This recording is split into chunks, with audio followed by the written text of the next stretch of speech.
بسم الله الرحمن الرحيم.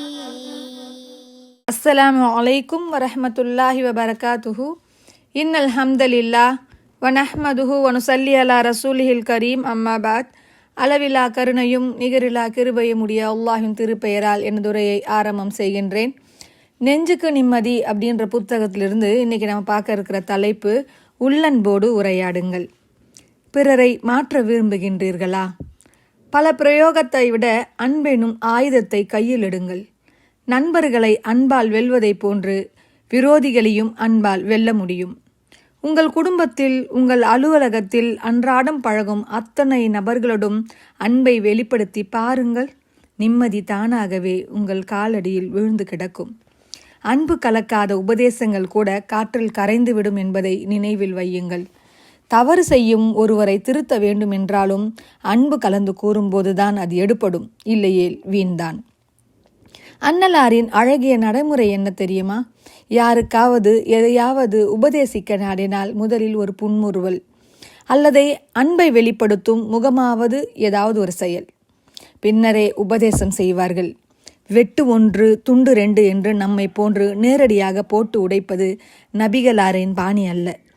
மதீனாவில் ஒரு பாதையின் ஊடாக நபி ஸல்லல்லாஹு அலைஹி வஸல்லம் அவர்கள் நடந்து சென்று கொண்டிருந்த போது முஆத் இப்னு ஜபல் ரலியல்லாஹு எனும் நபி தோழரை கண்டார்கள். அப்போது அவருக்கு 19 வயதுதான். நபிகள் ஸல்லல்லாஹு அலைஹி வஸல்லம் அவர்கள் என்ன செய்தார்கள் தெரியுமா? தன் கை விரல்களுடன் முஆதின் கை விரல்களை கோர்த்தார்கள்.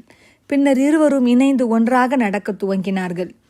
சற்று நேரம் சென்ற பின் நபி ஸல்லல்லாஹு அலைஹி வஸல்லம் அவர்கள் முஆதை அழைத்தார்கள். முஆத், இது இருக்கிறேன் இறை தூதர் அவர்களே என்று கூற, முஆத், உன்னை எனக்கு மிகவும் பிடிக்கும். ஒவ்வொரு தொழுகைக்கு பின்னாலும் இறைவா, உன்னை நினைவு கூறுவதற்கும் உனக்கு நன்றி கூறுவதற்கும் நல்ல முறையில் உன்னை வணங்குவதற்கும் எனக்கு நீ உதவி புரிவாயாக என்று கூற மறந்து விடாதே என்று கூற, இன்று உலகம் முழுவதும் அநேக முஸ்லிம்கள் பள்ளிவாசல்களிலும் வீடுகளிலும் தொழுகையை முடித்த பின் இதனை ஓதுவதை காணலாம். எப்படி? முஆத் ரலியல்லாஹு அவர்கள் இந்த சமூகத்திற்கு இதை கற்றுக் கொடுத்தார்கள். காரணம், நபி ஸல்லல்லாஹு அலைஹி வஸல்லம் அவர்கள் அவருடைய கையை தம் கையோடு பிணைத்து உன்னை எனக்கு மிகவும் பிடிக்கும் என்று கூறிய அந்த அன்பான வார்த்தைகள். நபி ஸல்லல்லாஹு அலைஹி வஸல்லம் அவர்கள் முஆத் ரலியல்லாஹு அவர்களுக்கு தாம் கூற வந்த செய்தியை கூறிவிட்டார்கள். ஆனால் கூடவே அன்பையும் கலந்து கொடுத்தார்கள். நாம் செய்ய வேண்டியதும் இதுதான். இப்னு அப்பாஸ் ரலியல்லாஹு அவர்கள் இந்த சமுதாயத்தின் ஞான கடல். நபி ஸல்லல்லாஹு அலைஹி வஸல்லம் அவர்கள் இறக்கும்போது இவருக்கு வயது 13. நபிகளாரை முதலில் சந்திக்கும் போது ஏறக்குறைய 10 வயது இருக்கலாம். அவரிடமுள்ள புத்திசாலித்தனத்தையும் நுண்ணறிவையும் நபி ஸல்லல்லாஹு அலைஹி வஸல்லம் அவர்கள் கண்டு கொள்கின்றார்கள். ஒரு நாள் தம்மை நோக்கி இப்னு அப்பாஸ் ரலியல்லாஹு அவர்கள் வரும்போது தம் இரு கரங்களையும் விரித்து அணைத்து தம்முடன் சேர்த்து கட்டி கொள்கிறார்கள் நபி ஸல்லல்லாஹு அலைஹி வஸல்லம் அவர்கள். பின்னர் அவரின் காதருகே மெதுவாக தம் வாயை கொண்டு போய், இறைவா, இவருக்கு மார்க்க ஞானத்தை அதிகப்படுத்துவாயாக, இவரை ஞானமுடையவராக ஆக்குவாயாக என்று 2 தடவை பிரார்த்தித்தார்கள். ஏன் இந்த ஆரத்தழுவல்? ஏன் இப்படி ரகசிய பிரார்த்தனை? இந்த அப்பாஸ் ரலியல்லாஹு அவர்களிடம் நபி ஸல்லல்லாஹு அலைஹி வஸல்லம் அவர்கள் சொல்லாமல் சொல்கிறார்கள், போய் மார்க்க ஞானத்தை தேடு, ஞானியாய் மாறு என்று. ஆனால் அதை அறிவுரையாக அல்லாமல் பிரார்த்தனையாக செய்கிறார்கள். அதுவும் காதருகே ரகசியமாய். ஆனால் அதற்கு முன் நபிகளார் செய்த அரவணைப்பு தான் அன்பெனும் மொழி. பிற்காலத்தில் உண்மையிலேயே மிக பெரும் ஞானியாக விளங்கினார் இப்னு அப்பாஸ் ரலியல்லாஹு அவர்கள். அபு உமாமா ரலியல்லாஹு அவர்கள் 16 வயது நபி ஸல்லல்லாஹு அலைஹி வஸல்லம் அவர்களை ஒரு நாள் சந்திக்கிறார். அப்போது நபிகளார் கூறினார்கள், அபு உமாமா, மனிதர்களில் சிலரை கண்டால் என் மனம் மென்மையாக மாறிவிடும், இரக்கம் வரும். அவர்களில் நீங்களும் ஒருவர். அபு உமாமா, நீர் உமது வீட்டினுள் நுழைந்தால் முகமன் சலாம் கூறுங்கள். அவ்வாறு சொல்வது வீட்டில் உள்ளவர்களுக்கும் உமக்கும் அருள் வளத்தை தரும்.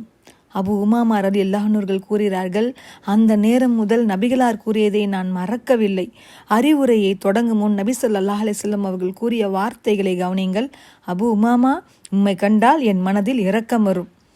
நமது குழந்தைகளுடனும் நம்மை சுற்றி இருப்பவர்களுடனும் இதே நடைமுறையை பின்பற்றினால் நிச்சயம் அவர்களது அன்பையும் பிரியத்தையும் சம்பாதிக்கலாம்.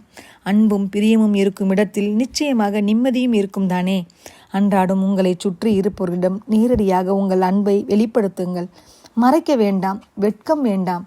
ஏதோ ஒரு வகையில் உங்கள் அன்பு வெளிப்படட்டும். ஒரு புன்னகை, ஒரு கைகுலுக்கல், ஒரு நலம் விசாரித்தல், உட்கார்ந்து இருக்கும் இருக்கையில் சற்று இடம் ஒதுக்கி அசைந்து கொடுத்தல் என்று எதுவாக இருப்பினும் அது அன்பின் வெளிப்பாடே.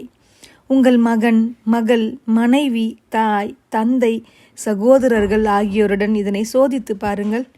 கைபேசியில் காலம் தள்ளும் நாம் கையருகே இருக்கும் அன்பானவர்களை ஏனோ புரிந்து கொள்ள மறந்துவிட்டோம்.